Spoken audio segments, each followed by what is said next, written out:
Hello दोस्तों, नमस्कार। सम्यक इंस्टीट्यूट के ऑफिशियल यूट्यूब चैनल में आपका स्वागत है। और हम यहाँ पर डिस्कस करने वाले हैं वर्तमान में नियुक्तियाँ। ठीक है, जो मोस्ट आईएमपी पार्ट्स होता है करंट अफेयर्स का, और 1 से 2 क्वेश्चन आता ही आता है। लेकिन यहाँ मैं आपको नियुक्ति के अलावा जो पद होगा उसके रिगार्डिंग संपूर्ण जानकारी आपको विस्तार से बताने वाला हूँ। तो और जितनी भी मोस्ट आईएमपी जो नियुक्तियां हैं उसको मैंने कवर करने की कोशिश की गई, और इस सेक्शन को हमने पार्ट्स में डिवाइड किया गया, तो इसके कई सारे पार्ट्स आएंगे। तो आप चाहते हैं कि आपको सारे पार्ट्स का नोटिफिकेशन मिलता रहे, तो आपको क्या करना होगा, आपको बेल आइकन प्रेस करना होगा, प्लस इस चैनल को सब्सक्राइब करना होगा। और अंत में अगर आपको अच्छा लगता है तो आप लाइक और शेयर कर सकते हैं। चलिए, तो हम यहाँ पहले नियुक्ति देखने वाले हैं कि वर्तमान में राष्ट्रपति, भारत का राष्ट्रपति कौन है। तो भारत के राष्ट्रपति जो है वो वर्तमान में रामनाथ कोविंद जी हैं। ठीक, राष्ट्रपति का पद जो है भारत का सर्वोच्च पद है, और राष्ट्रपति जो है वो सर्वोच्च या तीनों सेनाओं का प्रमुख होता है। ठीक, इसकी शक्तियाँ केवल नाम मात्र की हैं। इसकी तुलना ब्रिटेन की महारानी से की गई है। ठीक है, और राष्ट्रपति की बात करें तो ये प्रथम नागरिक कहलाता है भारत का। इसको कई सारी शक्तियाँ दी गई हैं। अध्यादेश जारी करने की शक्ति, अगर किसी राज्य में या देश में आपातकाल की स्थिति उत्पन्न होती है, उन परिस्थितियों में राष्ट्रपति क्या करता है, अध्यादेश जारी कर सकता है, अध्यादेश जारी कर सकता है, और वो 1 साल के लिए वैलिड होता है। उसके बाद सांसद से उसको वो आगे बढ़ाया जाता है 6-6 माह के लिए। ठीक है, और इसमें हम देख सकते हैं कि राष्ट्रपति के बारे में और कई सारी चीज़ें पूछा जाता है कि राष्ट्रपति का पद संविधान के किस अनुच्छेद में दिया गया है। तो अनुच्छेद 52 में कहा गया है कि भारत का एक राष्ट्रपति होगा। ठीक है, और इसको हटाने की भी प्रक्रिया दी गई है अनुच्छेद 61 में। उसको कहा जाता है महाभियोग, महाभियोग की प्रक्रिया कहा जाता है। उस आधार पर, ठीक है, हटाया जाता है। संवैधानिक आधार या संवैधानिक तंत्र या राष्ट्रपति द्वारा संविधान का पालन नहीं करना, जो तंत्र विकसित किया सिस्टम में ना रहकर कार्य करना, तो लोकसभा या राज्यसभा किसी भी सदन में महाभियोग का प्रस्ताव लाया जाता है, और कुल बहुमत का 50 व्यक्ति या सदस्य अगर इसको लाते हैं तो संसद में, ठीक है, पारित किया जाता है। और संसद में जब रखा जाएगा तो देखा जाएगा कि जितने कुल सदस्य हैं उनका 50+1 अगर मिल जाता है इनके विरुद्ध, तो इनको अपना त्यागपत्र देना होता है, अपने पद से इस्तीफा देना होता है। और देखेंगे कि राष्ट्रपति की क्या क्या शक्ति है, तो हम देखेंगे आर्टिकल 72, राष्ट्रपति की क्षमादान की शक्ति। तो राष्ट्रपति भारत का एकमात्र ऐसा व्यक्ति होता है जो अगर किसी न्यायालय या सर्वोच्च न्यायालय ने किसी व्यक्ति को या अपराधी को फांसी की सज़ा या मृत्यु दंड दिया गया है या आजीवन कारावास की सज़ा दी गई है, तो फांसी की सज़ा या मृत्युदंड को परिवर्तित कर सकता है, कम कर सकता है सज़ा को, या माफ़ कर सकते हैं। ठीक, ये है राष्ट्रपति। राष्ट्रपति जब भी सत्र शुरू होता है, नई सरकार आती है, नए साल, तो राष्ट्रपति का अभिभाषण संयुक्त अधिवेशन के द्वारा लिया जाता है, और संयुक्त अधिवेशन 108 के तहत आता है। ठीक, उनकी अध्यक्षता राष्ट्रपति द्वारा, मतलब उसको संबोधित किया जाता है राष्ट्रपति के द्वारा।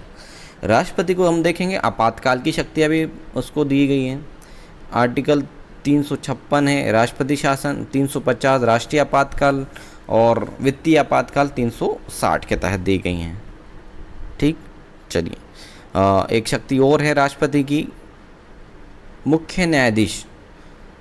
आर्टिकल 143 के तहत मुख्य न्यायाधीश, सुप्रीम कोर्ट के मुख्य न्यायाधीश से राय लेने की या सहायता लेने का अधिकार भी उसको दिया गया है। ठीक, अगला नया क्वेश्चन देखते, दूसरा वाला क्वेश्चन। उपराष्ट्रपति, तो उपराष्ट्रपति वर्तमान में वेंकैया नायडू जी हैं। ठीक है, कौन है वर्तमान में? वेंकैया नायडू, ये है भारत के वर्तमान उपराष्ट्रपति हैं। ठीक, जब राष्ट्रपति ना रहें तो उस स्थिति में उपराष्ट्रपति राष्ट्रपति के रूप में कार्यभार संभालते हैं। एक इंटरेस्टिंग क्वेश्चन यहाँ पर और बनता है कि राज्यसभा का सभापति कौन कहलाता है?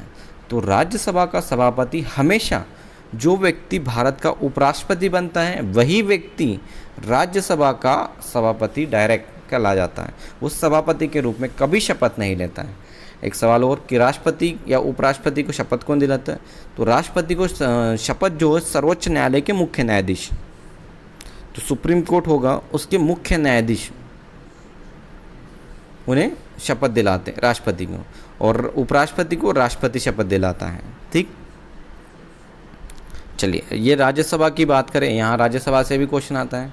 उपराष्ट्रपति क्या होता है? राज्यसभा का अध्यक्ष होता है। तो राज्यसभा की बात करें, राज्यसभा अस्थायी सदन होता है। कैसा सदन है? अस्थायी सदन होता है, और यह कभी भी विघटित नहीं होता है, मतलब ख़त्म नहीं होता है। राज्यसभा का वैसे तो कोई कार्यकाल नहीं है, लेकिन राज्यसभा के सदस्यों का कार्यकाल है जो 6 वर्ष होता है। ठीक, और हर 2 वर्ष के पश्चात 2/3 या 2/3 हम बात कर सकते हैं सदस्य चले जाते हैं, और 2/3 सदस्य या 2/3 सदस्य आते रहते हैं 2 साल बाद। ठीक, इसलिए ना राज्यसभा के एक साथ चुनाव होते हैं, ना एक साथ ये विघटित होते हैं। ठीक, इसीलिए ये अस्थायी सदन है। सॉरी, अस्थायी नहीं आएगा यहाँ पर, स्थायी सदन आएगा। ठीक, जो कभी विघटित नहीं होता है। ठीक है, ये गलती से अस्थायी हो गया, स्थायी है, परमानेंट रहता है। ठीक, चलिए राज्यसभा की कुल सीटों की बात करें तो जो प्रावधान है संविधान में 250 का अधिकतम हो सकती हैं, लेकिन वर्तमान की बात करें तो वर्तमान में राज्यसभा में 245 सीटें हैं, और कितनी हो सकती है? 250 से अधिक नहीं हो सकती, जो परिसीमन आयोग गठित किया गया था उसके अनुसार। ठीक है, संविधान में इतना वर्णित किया गया कि मैक्सिमम 250 सदस्य सम्मिलित हो सकते हैं राज्यसभा में। ठीक, निर्वाचित हो सकते हैं। चलिए राज्यसभा में कुछ लोगों को मनोनीत किया जाता है। तो राज्यसभा में 12 लोगों को मनोनीत किया जाता है। ठीक है, ये कला साहित्य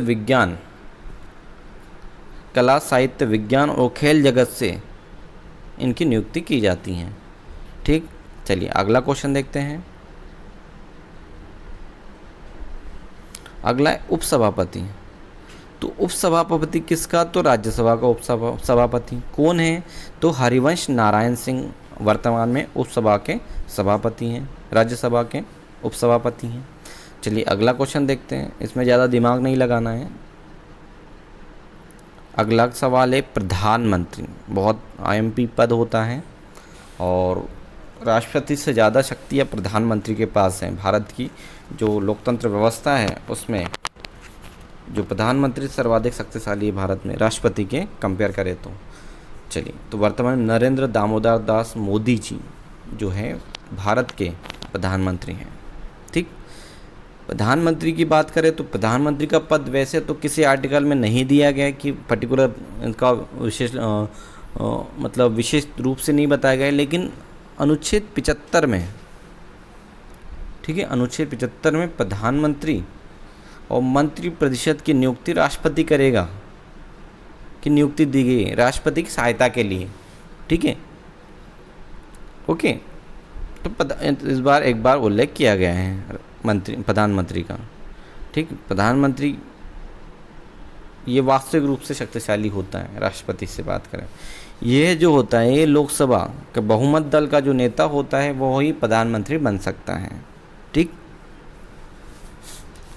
और प्रधानमंत्री की जो व्यक्ति बनेगा या कौन सा व्यक्ति बन सकता है, या प्रधानमंत्री की आयु, किसी व्यक्ति को प्रधानमंत्री पद की नियुक्ति के लिए मिनिमम, अधिकतम तो बताया नहीं गया लेकिन मिनिमम या न्यूनतम यहाँ पर आयु बताई गई, तो 25 वर्ष न्यूनतम होना चाहिए। ठीक है, राज्यसभा और राष्ट्रपति की बात करें हम यहाँ पर, तो इन दोनों के लिए 35 वर्ष हैं, राष्ट्रपति, उपराष्ट्रपति और राज्यपाल। ठीक। इनके लिए मिनिमम कितने वर्ष होना चाहिए, तो 35 वर्ष होना चाहिए। और लोकसभा की बात करें या प्रधानमंत्री की बात करें तो यहाँ पर जो है 25 वर्ष होना चाहिए, ठीक है। और संसद के सदस्य की बात करें राज्यसभा के, तो राज्यसभा का संसद जो होगा सांसद, उसकी आयु जो होनी चाहिए वो 30 वर्ष होनी चाहिए संसद के लिए, ठीक, सांसद के लिए। लेकिन लोकसभा के लिए 25 वर्ष, ठीक, राज्यसभा के लिए 30। चलिए विपक्ष के नेता देखते हैं। राज्यसभा विपक्ष के नेता तो गुलाम नबी आज़ाद जो कि कांग्रेस पार्टी से हैं वो हैं। लोकसभा अध्यक्ष की बात करें तो ओम बिरला जो हैं, ये इनकी संसदीय सीट राजस्थान से है, कोटा से, ठीक है, बीजेपी से ये भी लोकसभा के अध्यक्ष हैं। अगला देखते हैं लोकसभा विपक्ष का नेता कौन होता है, तो लोकसभा विपक्ष का नेता जो है अधीर रंजन चौधरी जी हैं, ठीक है, अधीर रंजन चौधरी जो है लोकसभा विपक्ष का नेता होता है। अब लोकसभा के विपक्ष नेता कौन बनेगा, ऐसी पार्टी का सदस्य बनता है जिसके पास कुल बहुमत का टोटल का 10% हो, वैसा ही व्यक्ति बन सकता है। तो कांग्रेस ने गठजोड़ करके अधीर रंजन चौधरी को लोकसभा विपक्ष का नेता बनाया है।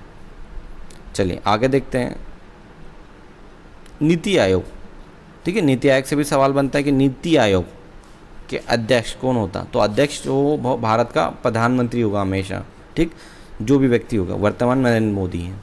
अगला नीति आयोग के उपाध्यक्ष, तो नीति आयोग के उपाध्यक्ष जो है डॉक्टर राजीव कुमार हैं। और नीति आयोग के सीईओ की बात करें तो अमिताभ कांत हैं, ठीक। लेकिन यहाँ पर नीति आयोग की बात करके नीति आयोग कब बना, तो 1 जनवरी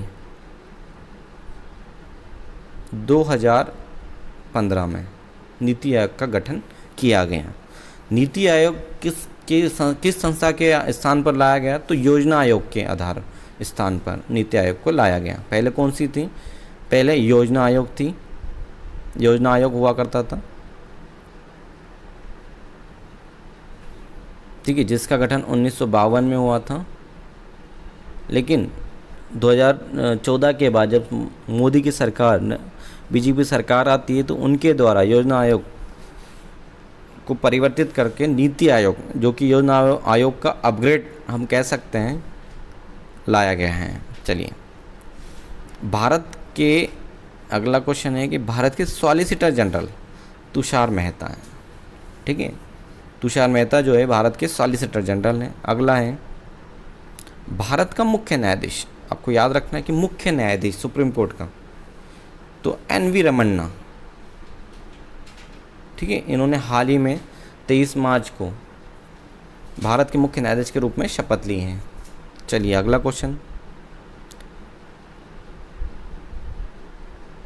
महान्यायवादी, ठीक है, भारत का महान्यायवादी के वेणुगोपाल जो हैं भारत के महान्यायवादी हैं। और महान्यायवादी का पद अनुच्छेद 76 में दिया गया है, भारतीय संविधान के अनुच्छेद 76 में कहा गया है कि भारत का एक महान्यायवादी होगा, ठीक है। ये भारत का एज अ वकील कहलाता है। जितने भी भारत सरकार के विरुद्ध जो सुप्रीम कोर्ट में सुनवाई होती है या किसी अन्य राज्य में, तो उसकी सुनवाई कौन करेगा, महान्यायवादी सरकार की ओर के अपना पक्ष रखता है। चलिए अगला क्वेश्चन है नियंत्रक एवं महालेखा परीक्षक, CAG, केग जिसे कहा जाता है, ठीक है। ये सार्वजनिक धन का प्रहरी भी कहते हैं इसको। यह है गिरीश चंद्र मुर्मू, हाल ही में नियुक्ति हुई है इनकी। अब CAG, अभी ये पद भी संवैधानिक पद है जिसका संविधान में उल्लेख किया गया है। कभी कभी आपको पूछा जाता है मोस्ट ऑफ इसका अनुच्छेद, तो अनुच्छेद 148 के तहत 148 में दिया गया है कि भारत का एक नियंत्रक एवं महालेखा परीक्षक होगा, जिसका कार्य क्या होगा, सरकार के लेखा जोखा, हिसाब किताब, ठीक है, बजट, इन सभी का ऑडिट करना, ठीक है, हिसाब किताब रखना। इसीलिए इसे वॉच डॉग कहा जाता है, ठीक है, पहरी करने वाला कुत्ता, ठीक है, ये भी आपको याद रखना है। चलिए तो यहाँ पर हमारी टॉप 15 जो करंट अफेयर्स है ख़त्म होती हैं। अगर आपको और आने वाली जो नियुक्तियाँ हैं या अन्य वीडियो है उसकी नोटिफिकेशन आप चाहते हैं, तो आपको इस चैनल को सब्सक्राइब करना होगा और जो साइड में बेल आइकॉन है उसे प्रेस करना होगा, तभी आपको हमारी जो भी नया वीडियो डलेगा तो उसका आपको सीधा नोटिफिकेशन प्राप्त हो जाएगा। चलिए, हमारे साथ बने रहने के लिए आपका बहुत बहुत धन्यवाद। जय हिंद।